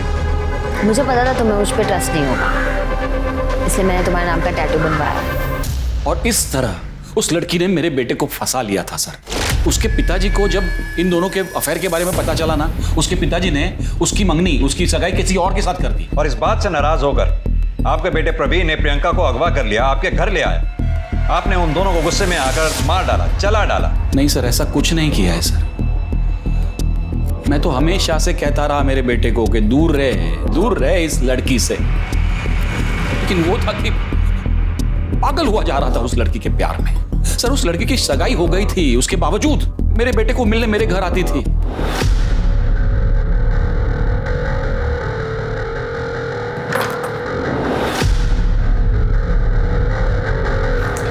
नमस्ते अंकल। नमस्ते नमस्ते छोड़ो। प्रियंका तुम्हारी सगाई हो गई है ना, फिर तुम प्रवीण को मिलने यहाँ क्यों आती हो? वो तो मम्मी पापा को शक ना हो इसलिए उनकी खुशी के लिए कर ली, लेकिलेकिन मैं प्यार प्रवीण से ही करती हूँ। प्रवीण, इस लड़की के लक्षण मुझे अच्छे नहीं लग रहे। देखना एक दिन तुम्हें बर्बाद करके छोड़ेगी ये। उस लड़की ने मेरे बेटे को बर्बाद कर दिया सर, मार डाला। ये दीपेंद्र वर्मा के बयान के बाद तो मामला और उलझ गया। दीपेंद्र वर्मा की माने तो प्रियंका गलत थी, प्रियंका के घर वालों की माने तो प्रवीण गलत था। सर दोस्तों से बातचीत में एक बात तो क्लियर हुई कि प्रियंका और प्रवीण एक दूसरे से प्यार करते हैं और शादी भी करना चाहते हैं। तो ये पॉसिबल है कि प्रियंका को प्रवीण के पास्ट के बारे में पता चल गया, उसने सारे रिश्ते तोड़ दिए, तो प्रवीण ने गुस्से में आकर उसे किडनैप कर दिया। तो फिर इन दोनों लाशों के जलने का मामला क्या है? दीपेंद्र वर्मा को उसी रात क्राइम स्पॉट पे आने के लिए फोन आता है, ये महज इत्तेफाक नहीं हो सकता। मिश्रा, कहीं ऐसा तो नहीं दीपेंद्र वर्मा को ये लगा हो कि उसको मोबाइल लोकेशन रिकॉर्ड से उसकी पोल खुल जाएगी, उससे बचने के लिए वो हमें ये कहानी सुना रहा? सर एक चांस ये भी है कि दोनों परिवारों के अलावा कोई और भी है जिसे प्रियंका और प्रवीण के रिश्ते से प्रॉब्लम हो सकता है। इस एंगल को भी खुला रखो और ये प्रियंका के मंगेतर के बारे में जानकारी निकलवाओ। जी सर। दामिनी, ये जंगल से जो हमें 2 लाशें मिली, इन दोनों का DNA टेस्ट कराओ और दोनों फैमिली से मैच करा के देखो। सर। ये दीपेंद्र और उसके बेटे दोनों के कॉल रिकॉर्ड्स और मोबाइल लोकेशन रिकॉर्ड्स निकलवाओ। उस कॉलर की भी डिटेल्स निकलवाओ जिसने दीपेंद्र को जंगल में आने के लिए फोन किया। जी सर, और साथ साथ प्रियंका की फैमिली के सभी मेंबर्स के कॉल रिकॉर्ड और मोबाइल लोकेशन रिकॉर्ड भी निकलवाता हूँ। ठीक है। और एक बात, ये दीपेंद्र वर्मा को तब तक बैठा के रखो जब तक डीएनए रिपोर्ट ना आ जाए। सर। दामिनी, वो क्राइम स्पॉट से जो जला हुआ मोबाइल मिला था उससे कुछ रिकवर हुआ? नो सर टेक्निकल एक्सपर्ट्स ने पूरी कोशिश की पर फोन पूरी तरह से जल चुका है सर। चिताओं को जलाने के लिए बहुत सी लकड़ियों की जरूरत पड़ी होगी। ये लकड़ियां कहीं से तो आई हो, पता करो ये लकड़ियां कहाँ से खरीदी गई हैं। अगर इसका भी पता चल जाता है तो इस केस को सॉल्व करने में बहुत मदद मिलेगी। Right sir.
एक चिता पर एक लड़की और एक लड़के के जले हुए स्केलेटन्स का मिलना और एक प्रेमी जोड़े का गायब हो जाना, क्या ये सिर्फ एक कोइंसिडेंस था या ये दोनों बातें आपस में कनेक्टेड थी? प्रियंका और प्रवीण दोनों के ही परिवार वाले एक दूसरे पर इल्जाम लगा रहे थे, लेकिन दोनों के ही बयान सस्पिशियस नजर आ रहे थे। एक तरफ पुलिस के सामने इन स्केलेटन्स को पहचानने की चुनौती थी और वहीं दूसरी तरफ प्रवीण और प्रियंका के रिश्ते की सच्चाई का पता लगाना था। इसके लिए पुलिस ने प्रवीण और प्रियंका के कॉलेज के प्रिंसिपल और उनके दोस्तों से पूछताछ की। इस कहानी में एक किरदार और था जिसकी पहचान अभी तक पुलिस के सामने नहीं आई थी, और वो था एक बाइक सवार जो इस केस की कार्यवाही पर नजर रख रहा था। लेकिन कौन था और उसका इस केस से क्या कनेक्शन था? मिश्रा, इस रिपोर्ट के मुताबिक तो फीमेल बॉडी का जो डीएनए टेस्ट हमने करवाया था उसका डीएनए प्रियंका की फैमिली से मैच करता है।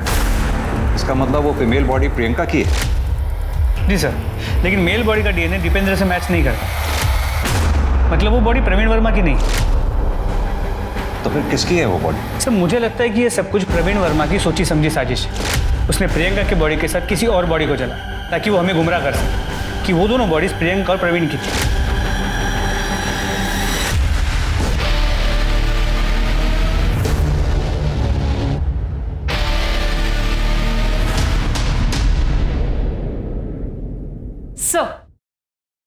सर ये प्रियंका और प्रियंका की फैमिली की कॉल रिकॉर्ड्स आ गई। और सर ये प्रवीण के पिताजी दीपेंद्र की। कुछ सस्पिशियस मिला इन दोनों में? सर बाकी के कॉल रिकॉर्ड्स तो क्लीन है सबके। सर और प्रियंका की आखिरी बातचीत 19 तारीख को रात 10 बजे प्रवीण से हुई थी। सर उसके बाद से दोनों के फोन स्विच ऑफ है। दामिनी, पता करो जब प्रियंका की आखिरी बार बात प्रवीण से हुई तो उन दोनों के फोन की आखिरी लोकेशन क्या थी? सर दोनों की मोबाइल की लोकेशन उनके अपने अपने घर की थी। यानी कि प्रवीण जब प्रियंका को अगवा करने के लिए गया तो हो सकता है वो अपना फोन स्विच ऑफ करके अपने घर पे ही छोड़ गया हो। सर एक और बात, सर प्रियंका के कॉल रिकॉर्ड्स में एक नंबर मैंने हाईलाइट किया है। सर ये नंबर, सर इस नंबर पे प्रियंका की काफी बार बातचीत हुई पर कॉल की ड्यूरेशन काफी कम थी। किसका नंबर है? सर गुलशन शर्मा। सर मोबाइल कंपनी से मैंने इसके बारे में पता किया। इसका फोन अभी तो स्विच ऑफ आ रहा है और जो रजिस्टर्ड एड्रेस है वो भी फेक है। सर मोबाइल कंपनी से मैंने इसकी फोटो मंगवा ली। सही है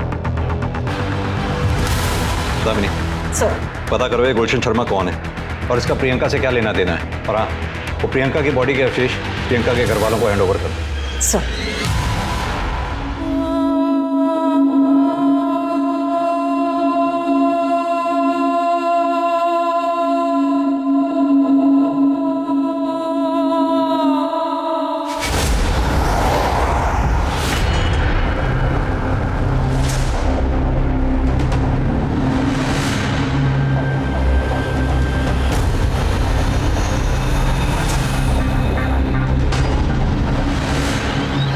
क्या है? कब से देख रहा हूँ पीछा कर रहा है। क्या कर रहा तू?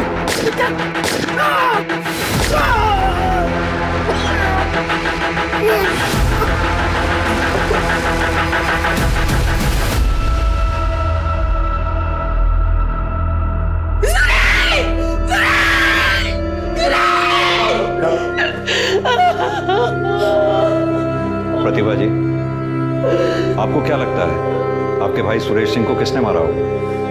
कैसे बता सकते हैं? सुरेंद्र जी, क्या ये काम प्रवीण वर्मा का हो सकता है? हो सकता है सर, कुछ भी हो सकता है। वो लफंगा कुछ भी कर सकता है सर। इससे पहले कि वो हम दोनों को भी मार, आप उसे पकड़ लो सर, उसे पकड़ लो प्लीज।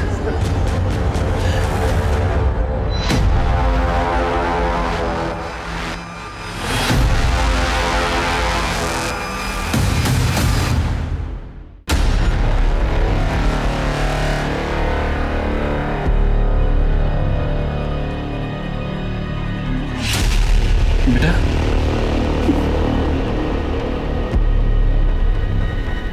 कहाँ चला गया था तू? इन लोगों को बता दे, तूने किसी को किडनैप नहीं किया है, तूने किसी का खून नहीं किया, बता दे इन लोगों को। सर, पापा सच कह रहे हैं, मैंने किसी का खून नहीं किया, किसी का किडनैप नहीं किया है सर। अगर तूने कुछ नहीं किया तो फिर तू फरार क्यों था? सर मैं फरार नहीं था, मैंने तो प्रियंका से जो वादा किया था बस वही निभा रहा था।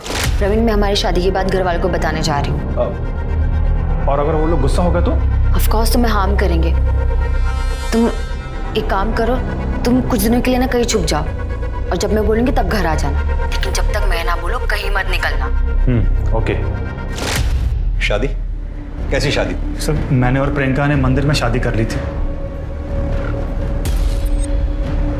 ये रही फोटो, हमने कोर्ट मैरिज से डेट भी ले लिया था और उसकी रिसीट भी है यहाँ पे, ये देखिए।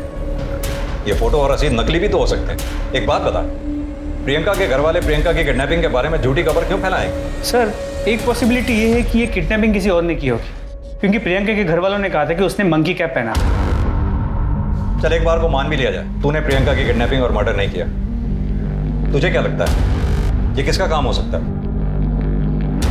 सर, गोल्डी का। कौन गोल्डी? गुलशन शर्मा उर्फ गोल्डी।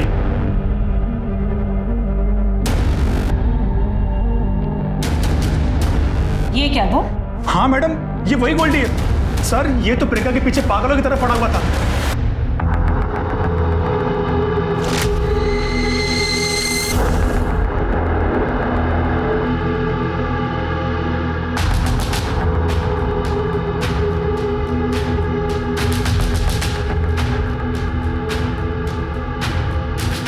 आप हसीन है, ब्यूटी क्वीन है, मैं आपका आसमान, आप मेरी जमीन है।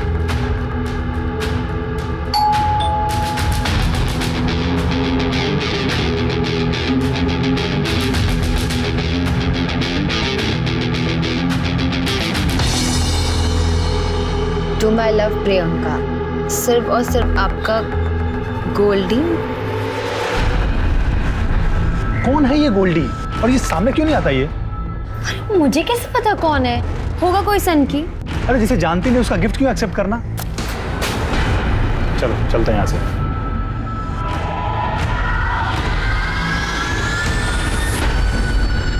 और उस दिन के बाद ये एक बार मेरे सामने भी आया था। ए, चल चाबी दे। अरे कनटा, प्रियंका को छोड़ दे, उसकी शादी मुझसे होगी, वो मेरी है, समझा? अच्छा, तो तू है वो सन की गोल्डी गुलाब वाला? हाँ देख बेटा, तू कांटा बनते ही रहेगा। मेरी और प्रियंका की शादी हो चुकी है मंदिर में। एक बार अगर मैं फिर से पुराना प्रवीण बना ना, तो फिर तेरी तो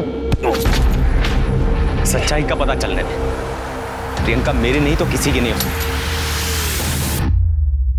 चल, अगर एक बार को तेरी बात को माने कि प्रियंका का मर्डर और किडनैपिंग गोल्डी ने किया, तो फिर प्रियंका के मामा सुरेश सिंह को किसने मारा?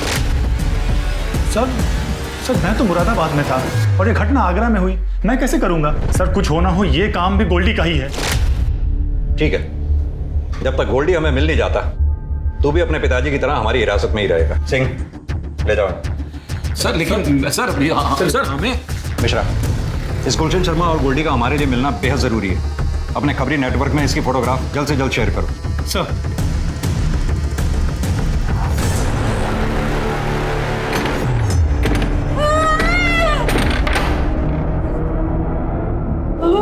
क्या है? क्यों चिल्ला रही हो? बोलो बोलो। बाथरूम जा।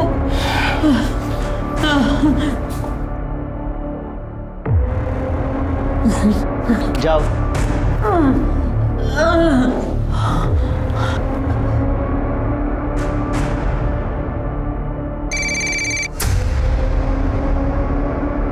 हाँ भाई बोल। अरे थोड़ा टाइम जाएगा ना। ठीक है, हाँ तू रेडी रख, मैं आ रहा हूँ। अरे बोला ना एक बार।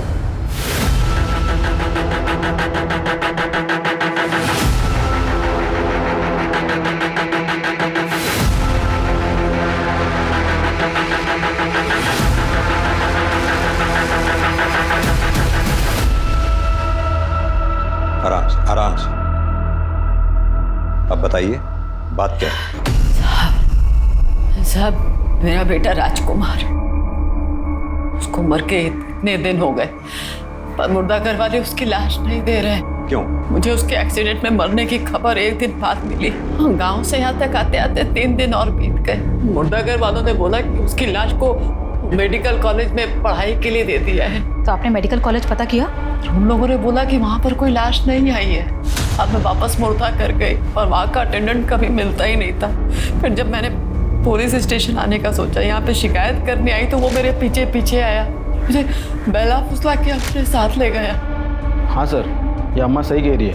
मैंने पुलिस स्टेशन के बाहर देखा था, ये अम्मा एक बाइक पे बैठ के जा रही थी। मैं बड़ी मुश्किल से अपनी जान बचाकर वहाँ से भाग कर आई हूँ साहब। कौन था वो आदमी? उसका नाम पता है आपको? सुनील प्रसाद। वो घर याद है जहाँ आपको उसने बांध के रखा था? हाँ साहब याद है, कल याद है साहब। बता राजकुमार की बॉडी का बताता हूँ सर। चल बता।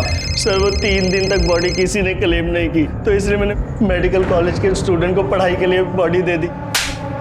हमने मॉर्ग का रजिस्टर भी चेक किया, किसी भी रजिस्टर में ऐसी कोई भी एंट्री नहीं। अब सीधी तरह से ये बता, उस बॉडी के साथ तूने किया क्या और चमेली देवी को बांध कर क्यों रखा? बोल। सर चमेली देवी को मैंने इसलिए बांध के रखा था, अगर वो आप तक पहुंच जाती तो मेरा भांडा फूट जाता साहब। उसे भूखा प्यासा रखने का कारण था कि अगर वो भूख से मर जाएगी तो मैं बच जाऊंगा साहब। ऐसी नौबत ही क्यों आई जो तुझे चमेली देवी को मारने का सोचना पड़ा? और ये बता, उसके बेटे राजकुमार की बॉडी के साथ तूने किया क्या? बता दो सर, वो बॉडी मैंने 5000 में बेच दी सर। किसे बेची? सर वो हमारे वर्कर यूनियन में कार्य करता है। नाम बता उसका।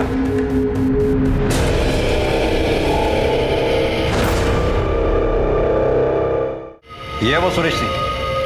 जी सर। सर मांजरा कुछ समझ में नहीं आ रहा। प्रियंका के मामा सुरेश ने पहले प्रियंका का मर्डर किया और फिर एक बॉडी खरीदी जो हो सकता है राजकुमार की। दोनों बॉडीज को साथ में जलाया और अपनी बहन और जीजा के साथ यहाँ आकर प्रियंका की किडनैपिंग की केस लिखवाया। और ये सब कुछ हो जाने के बाद सुरेश का ही मर्डर हो जाता है। मिश्रा, मामला काफी पेचीदा होता जा रहा है, ठंडे दिमाग से सोचना होगा। ये मेल बॉडी के जो अवशेष मिले हमें, उनका डीएनए चमेली देवी के डीएनए से मैच करके देखो। अगर मैच होता है तो चमेली देवी को हैंड ओवर कर दो। सर गुलशन शर्मा और गोल्डी का पता चल गया है। वो किसी अपने रिश्तेदार के घर पे छिपा बैठा है। ले आओ उसे। सर गुलशन शर्मा उर्फ गोल्डी, प्रियंका ने तेरे प्यार को ठुकराकर प्रवीण से प्यार किया, ये बात तुझे गवारा नहीं हुई, इसलिए तूने प्रियंका को मार दिया। मैंने प्रियंका को नहीं मारा साहब, उसमें तो मेरे प्राण बसते थे। सुरेश सिंह को मैंने जरूर मारा है साहब, मैं छाती ठोक के बोलता हूं।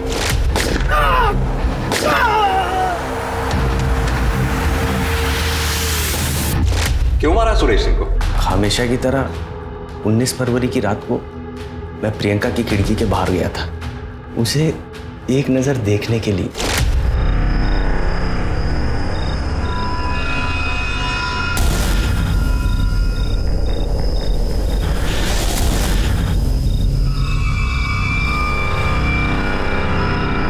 उस वक्त तो मैं वहां से चला गया, लेकिन प्रियंका गाड़ी में ऐसे बैठी जैसे कि बेहोश हो। बाद में मुझे पता चला कि वो मर गई साहब। तब मुझे पूरा यकीन हो गया कि सुरेश ने ही उसको मार डाला साहब। तुझे ये लगा कि सुरेश सिंह ने प्रियंका को मार डाला, इसलिए तूने सुरेश को मार डाला? क्या प्रूफ है तेरे पास? तूने अपनी आंखों से देखा था सुरेश को प्रियंका को मारते हुए? हाँ देखा था ना साहब, मन की आंखों से देखा। सुरेश ने मारा था मेरी प्रियंका को। उसके साथ क्या किया मैंने? मेरी जिंदगी तो प्रियंका की है। अब आपको मुझे जो सजा देनी है दे दो।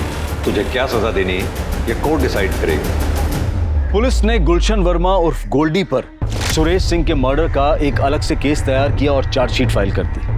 और प्रियंका सिंह मर्डर केस में भी उसे पुलिस ने रिमांड पर ले लिया। प्रियंका सिंह मर्डर के मामले में पुलिस ने गोल्डी को तोड़ने के लिए हर तरह के हथकंडे अपनाए, लेकिन कोई भी नई इंफॉर्मेशन या सबूत सामने नहीं आया। प्रवीण के पास मर्डर का स्ट्रॉन्ग मोटिव था। उसका अचानक गायब हो जाना, उसके पिता दीपेंद्र का आधी रात को अननोन कॉल पर क्राइम सीन पर जाना, ये सब पुलिस को अटपटा तो लग रहा था, लेकिन पुलिस के पास इन दोनों के खिलाफ कोई पुख्ता सबूत नहीं था। उधर वो मेल डेड बॉडी का डीएनए चमेली देवी से मैच कर गया, जिससे प्रूव हुआ कि उस रात प्रियंका के साथ चमेली देवी के बेटे की लाश को जलाया गया था। फिर पुलिस को खबरी के जरिए उस आदमी का पता चला जिसने वारदात की रात प्रियंका सिंह और चमेली देवी के बेटे राजकुमार की लाश को जलाने के लिए लकड़ियां दी थी। सर ये जगदीश शमशान भूमि का चौकीदार, इसी ने लकड़ियां बेची। नहीं साहब, मैंने किसी बाहर वाले को लकड़ी नहीं बेची। झूठ बोलता है। देख, मुझे पूरी सच्चाई पता है। तू जुए में बहुत पैसे हारा था, तुझे पैसों की जरूरत थी, और 19 तारीख की रात अचानक से तूने अपना पूरा उधार चुकता कर दिया। कहाँ से आया पैसे? लकड़ियां बेची ना तूने? लकड़ियां बेची ना? सब वो लकड़ियां मैंने। आप जैसे लोगों का मुझे समझ में नहीं आता, पुलिस को ऐसे नाच क्यों नचाते हो? अब नजरें झुकाने से क्या फायदा? सीधी तरह से यह बताओ कि अपनी बेटी प्रियंका को क्यों और कैसे मारा। प्रवीण, मैं हमारी शादी के बारे में सबको बताने जा रही हूँ, लेकिन जब तक मैं ना कहूँ कहीं मत निकलना, ठीक है? इसी दिन के लिए पैदा किया था तुझे। बोल क्या हुआ? क्या हुआ? क्या हुआ जीजी, क्या हो गया? इन सबको अपनी काली करतूत बता दो। हाँ, बताऊंगी, चिल्ला चिल्ला के बताऊंगी। और मैंने मंदिर में शादी कर ली और हम कोर्ट में भी शादी करने जा रहे हैं।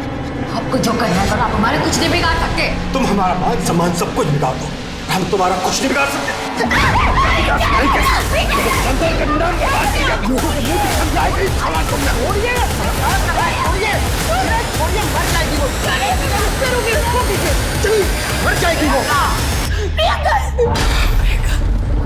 अरे बाप रे, ये तो मर गई।